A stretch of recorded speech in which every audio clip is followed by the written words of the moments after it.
Bueno, muy gracias a todos y a todas, muchísimas gracias por venir. Damos comienzo a las ferias de septiembre. Tengo el honor de que las inaugure tanto Pedro como Óscar como Luis Alberto, nuestras estrellas Michelin de Zamora, dos de ellos de Benavente, Luis Alberto de Zamora. Y bueno, pues se va a llamar la ponencia Dos restaurantes con una mirada a su tierra. Pedro y Óscar nos van a hablar del lechazo cuando es mucho más que un buen asado, y Luis Alberto del restaurante Lera, de la caza de la subsistencia a la excelencia. Bueno, pues esperemos que os guste y bueno, pues disfrutar mucho, disfrutar de la feria y bueno, pues muchísimas gracias por venir, a los dos, a los tres, y os dejo con ellos sin más dilación. Gracias. Gracias. Gracias. Gracias, Sara. Vamos por mí.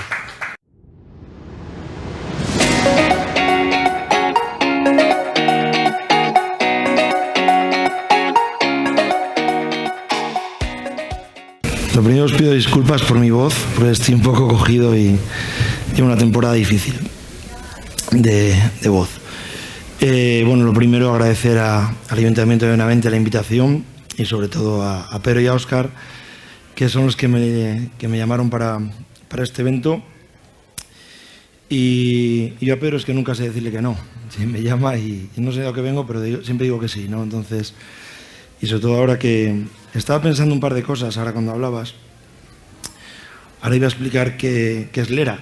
Y casi nadie lo sabe, pero Lera, la idea primigenia, nace en un viaje de un avión que perdimos, este señor y yo le empiezo a comentar una idea futura que tengo de loca y me dice, hostia, lo veía claro, es la única persona en el mundo que lo veía claro. Todo el mundo me decía que estaba loco, todo el mundo que estaba tarado. La única persona que vio claro Lera fue Pedro Mario, gracias.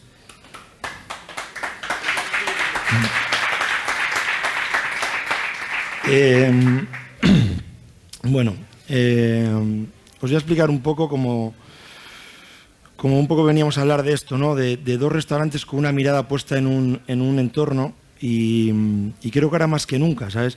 Ahora vivimos mucho estos discursos y es un discurso que nos han robado los de los pueblos, porque ahora son todo el mundo que kilómetro cero en Jorge Juan, en Bilbao, en Barcelona, nos lo han robado realmente.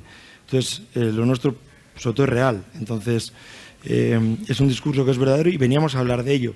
Pero no venimos a hablar de ello porque lo utilicemos nosotros, sino para darle valor, para que el usuario final, que sois todos vosotros, nos acordemos cada vez más de esos productores, de esos panaderos, de esos viticultores, de la gente que nos rodea, porque al final, sin ellos, esta provincia se acaba. Y lo vemos a diario, ¿eh? No es algo que me estoy inventando yo. Si miramos el censo de nuestra provincia los últimos 10 años, esto se va al garete. Entonces, somos nosotros los que tenemos que defenderlo, que elevarlo y que contarlo. A nosotros la vida nos da la oportunidad de contarlo en 1000 foros, en 1000 eventos, en 1000 charlas, pero los que pagan a diario en la caja del frutero de Benavente o de Castroverde o de Villalpando, donde sea, sois vosotros. Entonces, hay que acordarse un poquito más de esos pequeños horticultores que nos rodean y dejar un poco a las grandes marcas que ellos tienen la vida solucionada ya.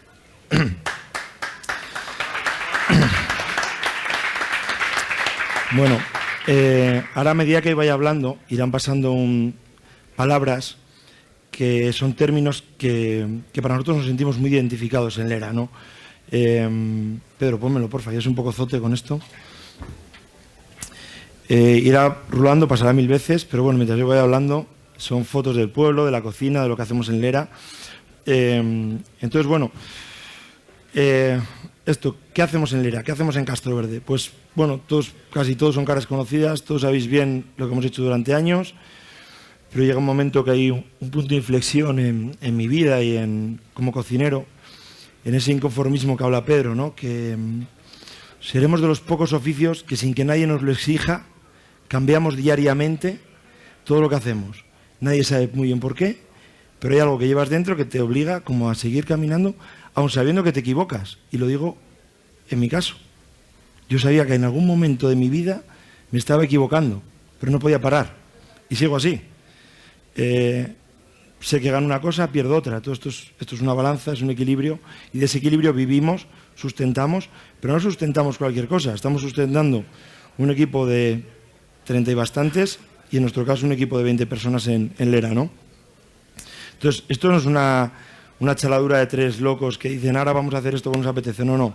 Todo tiene un porqué y cuando rascas, aparte de mantener las empresas a flote, hay un inconformismo que es ese que te sale del corazón que también te obliga a seguir luchando, ¿no? Hay algo que me preguntaban antes en la tele, por qué había venido a Benavente, ¿no? Para nosotros, obviamente, a toda la tierra de Campos Zamorana, Benavente ha sido nuestro centro neurálgico de compras, de fiesta, hemos venido aquí a 1000 cosas, ¿no? Aunque, si os fijáis, tenemos una diferencia muy grande en cuanto a productos. Es decir, de Benavente para allá empieza la España verde y de Benavente para allá está la España seca, ¿no? Quizá un poco más pobre, más adusta, con unos productos más complejos. Aquí es mucho más amable, hay huerto, hay arbolado, hay río, es muy importante. Entonces, empieza una cocina completamente diferenciadora que comarcalmente tiene muchos matices y matices mucho más complejos de lo que queremos. Cuando te pones a rascar, aquí hay una cocina de ancas de rana, de peces de río, mucho más hortícola que la nuestra. Tenéis unos pimientos, una huerta maravillosa. Tierra de Campos eso no pasaba, con lo cual era una cocina de subsistencia muy pobre, pero también muy rica en cuanto a técnicas, porque no te queda más remedio. Entonces, ¿nosotros qué hacemos? Tirar de esas técnicas ancestrales para llevar esa cocina de subsistencia quizá a la excelencia, ¿no? Que es como hemos titulado un poco esta charla. Bueno, en esta historia que es Lera, Lera sobre todo en los últimos años vive una evolución progresiva que hay veces que miro para atrás y no me lo creo, la verdad, soy un afortunado por vivir lo que estoy viviendo. Nunca pensé hace 8 años, cuando perdimos ese avión, que íbamos a estar en este momento actual del restaurante, ¿no? Sobre todo porque llega un punto, como les decía antes, en 2019, que mi cabeza dice, hay que cambiar, hay que hacer lo que uno cree, indudablemente, siempre dentro de un orden, ¿no? Entonces, radicalizo la oferta de una forma progresiva, pero sí que muy radical. Es decir, ahí decimos que la caza es lo que nos va a mantener durante un tiempo. Pierdo unas cosas, gano otras, como os decía antes, ¿no? Voy siempre en ese equilibrio difícil de hacia dónde vamos. Entonces, en ese momento, radicalizamos la oferta y hacemos de la caza nuestra bandera. No quitamos el resto de productos, pero sí que hacemos una carta mucho más corta y hacemos un menú de caza diferente cada 2 meses durante todo el año. Es decir, ahora en verano, aparte de 2 productos de río, todo es caza, y lo que hacemos es ir variando ese menú cada 2 meses con productos que nos rodean. Lo que decía antes, es muy difícil a veces crear con productos limitados. Nosotros vivimos de 80 productos, de 80 más o menos, 90, que son los productos con los que hacemos el menú. Entonces, a partir de ahí, tenemos que formar platos, 12 pases que tiene el corto, 18 tiene el largo, durante 11 meses al año, ¿no? Entonces, es en ese momento cuando paramos, pensamos y iniciamos este nuevo formato sin desestimar el otro, pero sí que es verdad que era el que nos convencía y el que creíamos que necesitaba una búsqueda. ¿Por qué? Porque la caza era un producto que durante décadas no había cambiado. Todo el mundo lo hacía de la misma manera, lo comía de la misma forma y sobre todo llegaba a los restaurantes en un periodo muy corto de tiempo y siempre hecho de la misma forma. Entonces nosotros creíamos que necesitaba un cambio, que al igual que ellos con el lechazo teníamos una infinidad de recetario y de técnicas y de fórmulas, de texturas y de sabores que podían cambiar si le damos una vuelta. Ahora cuando damos clases fuera les ponemos muchos ejemplos y son ejemplos prácticos que a mí me costó evolucionar. Es decir, yo les pregunto a los chavales, ¿cómo harías una pierna de jabalí? Y cada uno me cuenta una historia. Entonces yo le digo, así es como lo hubiera hecho yo hace 10 años, hace 7, hace 4. ¿Qué pasa? Que la evolución culinaria te lleva a eso, que nunca sabes si es evolución o es involución, porque hay veces que eso, tenemos que dar 2 pasitos para atrás, dar 2 para adelante, ¿no? Entonces, en ese trabajo, en esa búsqueda constante de un recetario de caza, vamos variando y vamos sobre todo viviendo, porque yo tengo claro que con lo que hacíamos antes de abrir Lera, hubiéramos vivido, igual que ellos con lo que hacían hace 35 años. Pero ¿qué pasa? Que hay algo que te llama a seguir creando. Pero no solo es eso, es decir, ¿vosotros creéis que si no hubiéramos dado estos pasos estaríamos donde estamos? Primero, tenemos unos problemas de personal muy grandes en todo este país. ¿Tú crees que alguien se fijaría en nosotros si no hiciésemos esto? Os aseguro que nadie. Entonces, todo esto no es casualidad, ni es alguien se fija en ti como tú ve que estás haciendo algo diferenciador. Si no, ¿quién va a venir a Castro Verde a vivir todo el año? Ni Dios, los que somos de aquí. Entonces, nosotros mantenemos plantillas vivas en entornos rurales por ese hecho diferenciador, que nada es casualidad. Entonces, si paras, puede que la maquinaria se pare contigo. Entonces, eso es lo que nos llama a no parar, aparte de otras muchas cosas, pero también es esa búsqueda constante, no solo nuestra, sino de los demás en lo que estamos haciendo, ¿no? Nosotros en esa búsqueda hubo algo que para mí fue un punto de inflexión. ¿Y sabéis por qué fue un punto de inflexión? Porque llegó un momento, yo trabajé en el primer restaurante de cocina fusión que hubo en España, que fue Viridiana. Yo en un momento cuando acabé en San Sebastián de estudiar, quería ir a un restaurante de cocina fusión, que era lo más. Entonces llego a Viridiana y conozco a Abraham García, me cambian mis paradigmas de cocina, con un tipo increíble, tremendamente excéntrico, pero que miraba todas las cocinas del mundo, ¿no? Y en ese momento entraba la cocina japonesa, estaba Chicote con Nodo. Entonces la cocina japonesa y la cocina Nikkei se apoderan del mundo. Y es curioso cómo una cultura como la japonesa, que mira hacia adentro, consigue extenderse por el mundo. Entonces yo llegué, un momento que pensé, dije, hostia, nos estamos equivocando. Estos tíos que miran hacia adentro han conseguido que sus nigiris, sus cortes de pescado, sus tatakis lleguen al mundo mirando hacia adentro. Entonces, vamos a hacer lo mismo. ¿En qué nos tenemos que fijar? En nuestro interior, en lo que hacemos nosotros. Entonces yo empecé a fijarme, obviamente ya venía de herencia, porque en nuestra casa se cocinaba, pero empecé a fijarme en lo que se hacía en nuestra tierra, en nuestros pueblos. ¿Qué comía una señora de Castro Verde el día Jueves Santo o el día 15 de agosto? Entonces, a partir de ahí, rascando, empezamos a sacar un recetario muerto, olvidado por la despoblación, que nos daba un montón de ideas y de fórmulas para seguir viviendo. Y eso no fue... Tú fijaos que yo me di cuenta de esto después de dar casi el 80% de la vuelta. Es decir, San Sebastián, Madrid, cocinar por el mundo. Luego me di cuenta que donde tengo el recetario es ahí, en la puerta de casa. Sobre todo el recetario que puede resultar curioso. Porque al final, yo te puedo hacer un rodaballo bueno. Sí, sé la técnica. Te hago un refrito, te lo hago rico. ¿Pero tú crees que un tío de Bilbao iba a venir a Castro Verde a comer rodaballo? No. Va a venir a comer pichones, y perdiz, y liebre, y cebolla en manteca, y algo que le salte la chispa. Si no, al final, para hacer lo que hacen los demás, pues nos vamos a sitios que obviamente nuestra cuenta de resultados a final de año sería mucho mejor, os lo aseguro. Os lo aseguro, vamos, completamente. Entonces estamos aquí por puro cariño a nuestra tierra, nada más. En esa búsqueda de recetario, búsqueda de producto, y luego hubo una búsqueda que a mí me obsesionaba, que era la del léxico también.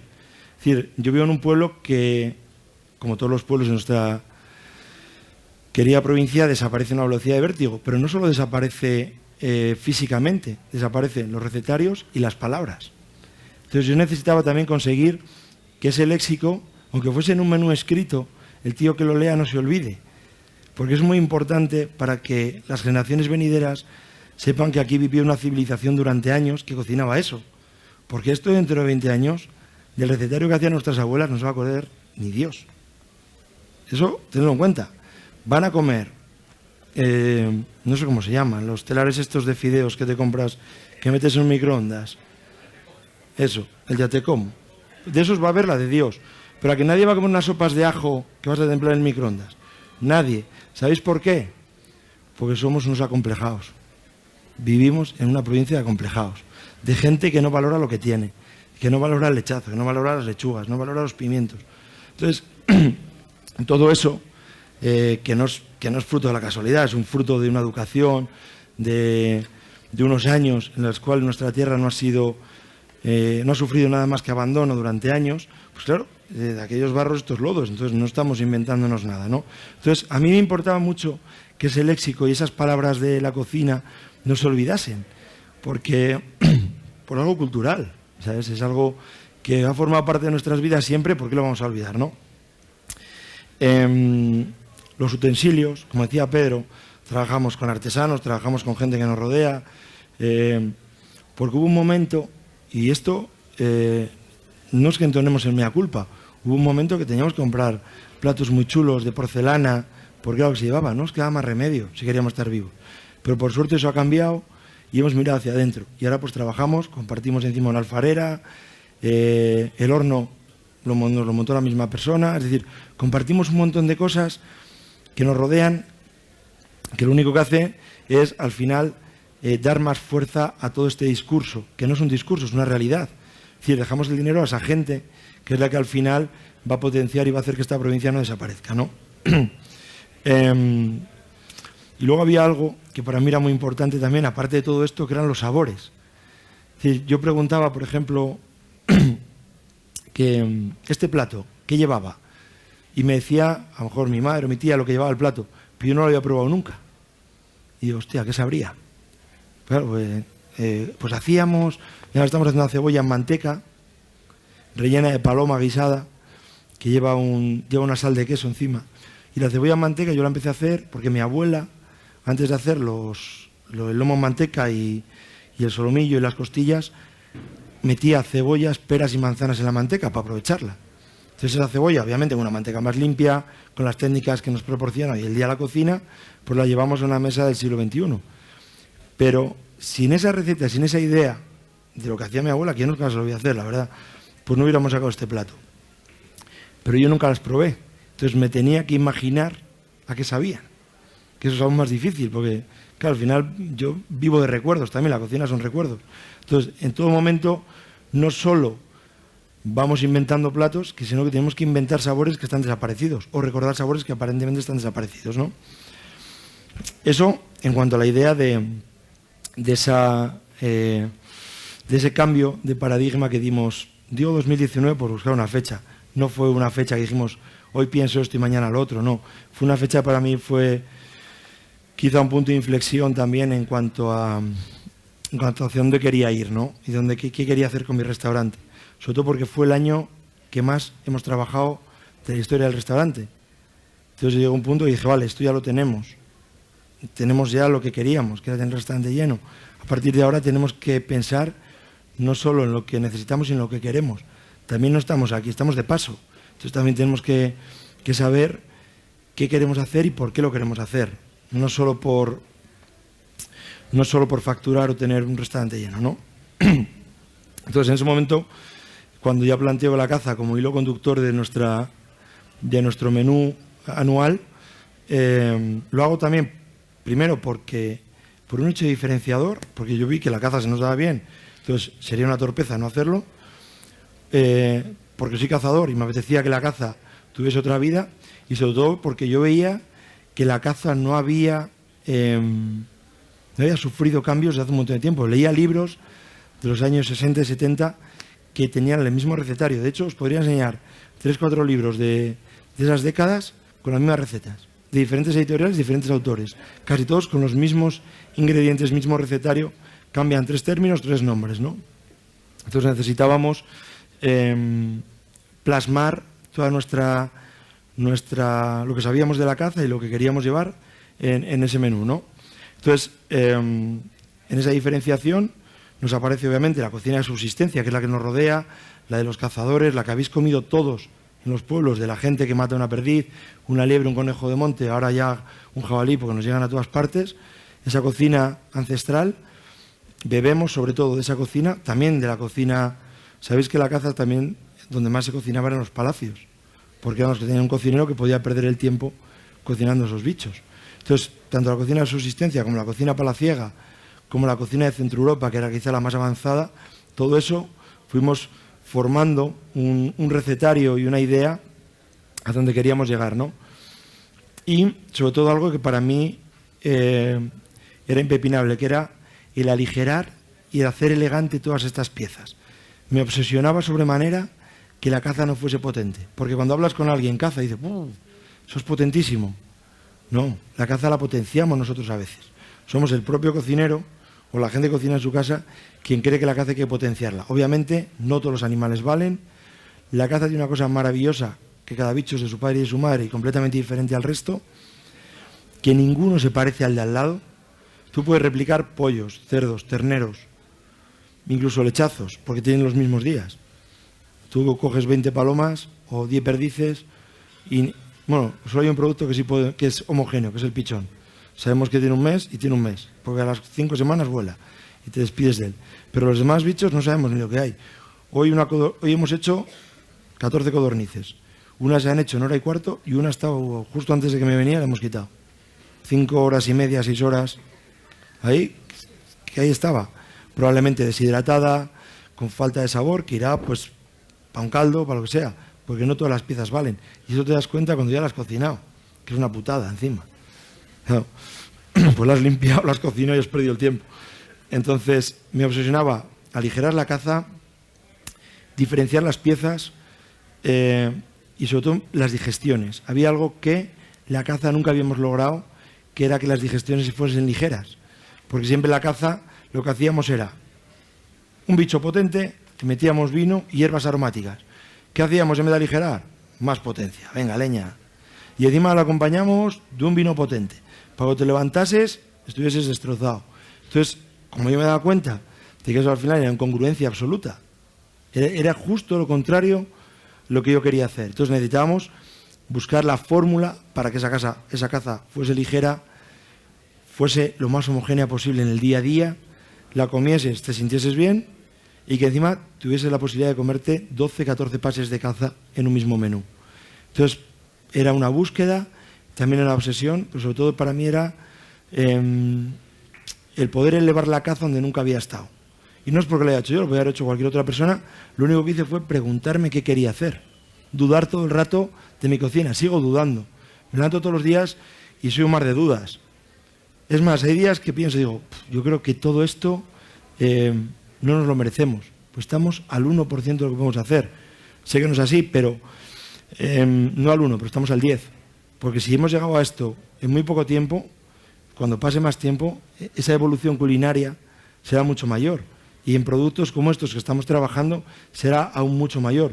Pero eso es fruto de la duda, de la pregunta, de la búsqueda, no es fruto de la casualidad, ¿no?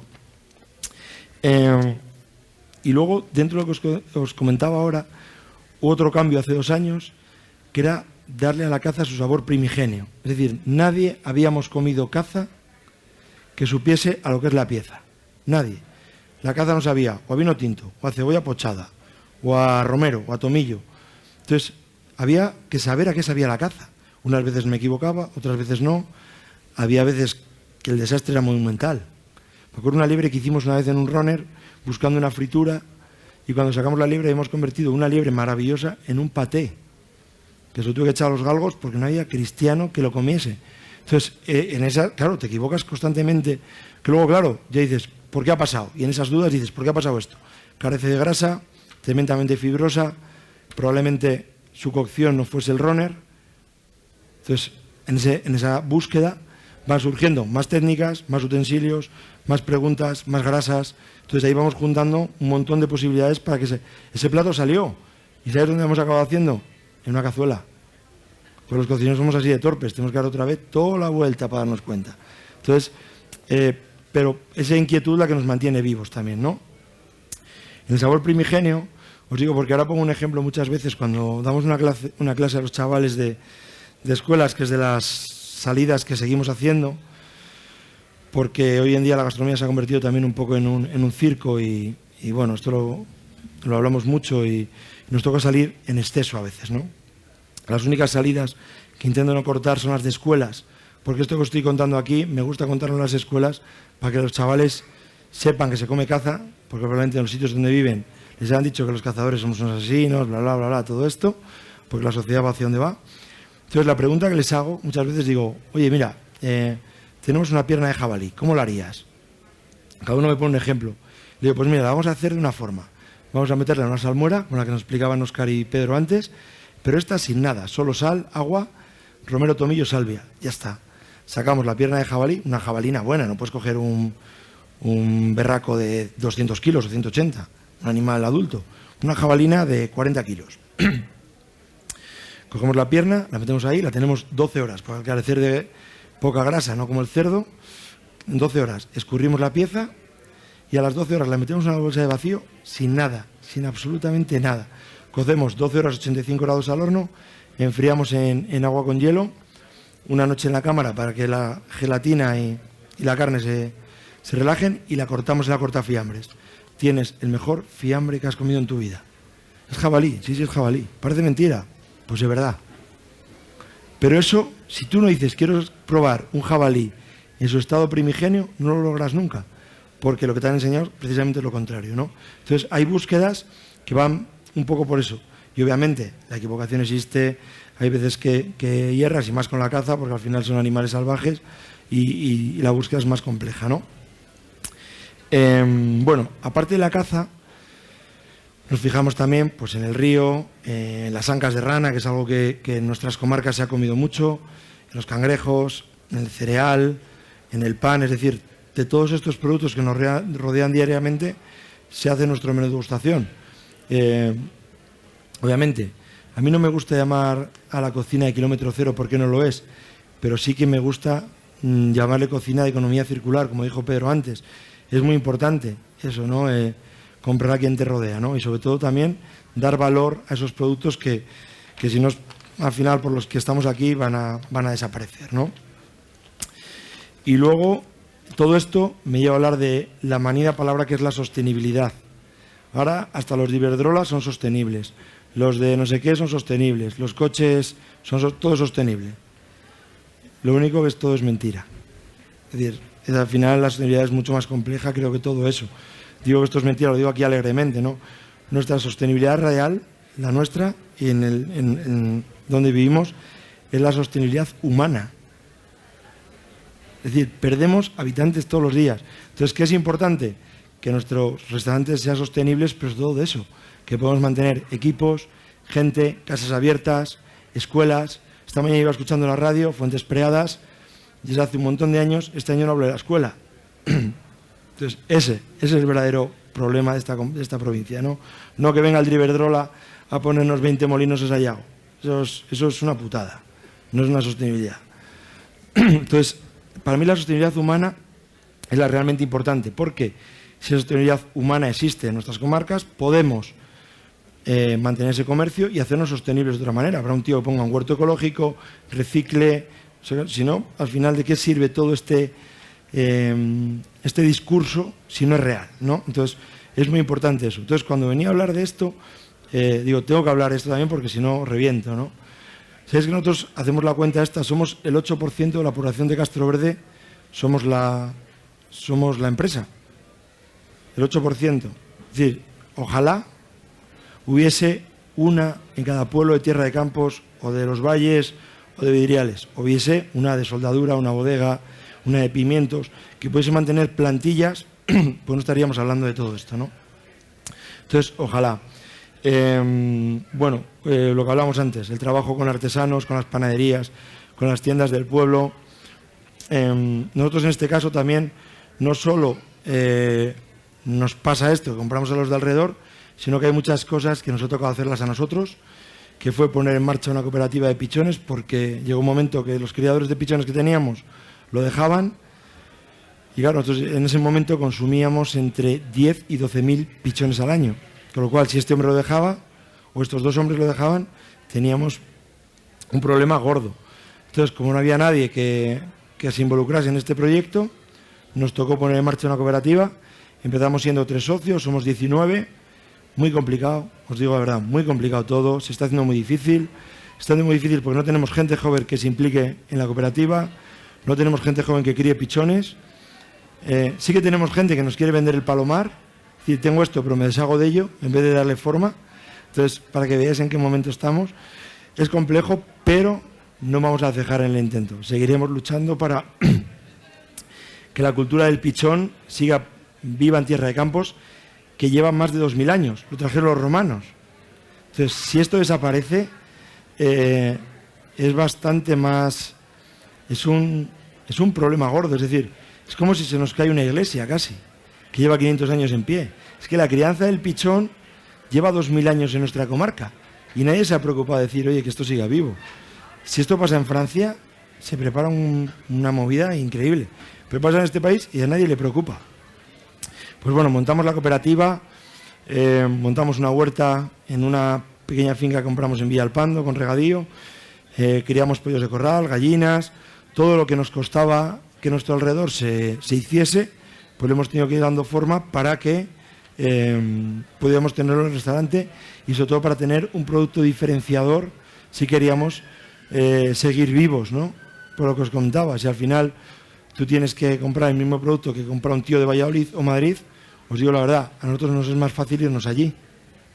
Entonces, si queremos que venga la gente, tenemos que hacer lo posible para tener productos diferenciadores, ¿no? Bueno, y como en estas charlas, que yo siempre me pongo muy melodramático, sacamos conclusiones, ¿no? La conclusión es el camino difícil que es emprender en lo rural, pero que no es imposible. Aquí tenemos 2 ejemplos en cómo montar restaurantes en el entorno rural no es imposible, que se puede llevar a cabo, que podemos seguir. Y bueno, tenemos a Pablo, que está ahí, que acaba de abrir en la Trevede. Un aplauso para él, por favor, que es un valiente. Que es súper joven y se ha metido en un proyecto en Pobladura increíble. Entonces, gente como él necesitamos en esta comarca para que esto siga vivo, ¿no? Entonces, la conclusión es esa. Nada es difícil, nada es imposible, sí que es difícil, pero tenemos que seguir en pie, sobre todo porque si queremos seguir vivos tenemos que ser diferentes. No podemos ser homogéneos. Es lo único que os quiero contar y espero que después de esta charla habéis conocido un poco más nuestro restaurante, nuestra casa y lo que hacemos en Lera. Muchísimas gracias.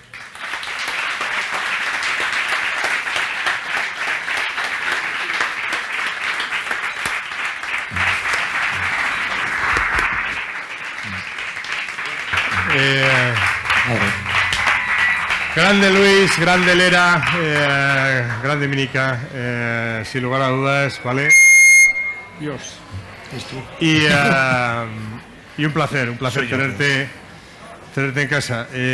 Nos pidió que abriéramos nosotros por estar en casa, pero creo que es un broche de oro el que lo haya cerrado él como lo ha cerrado y sobre todo lo que nos ha contado, la enorme inquietud, ¿no? Sí. La enorme inquietud que tiene.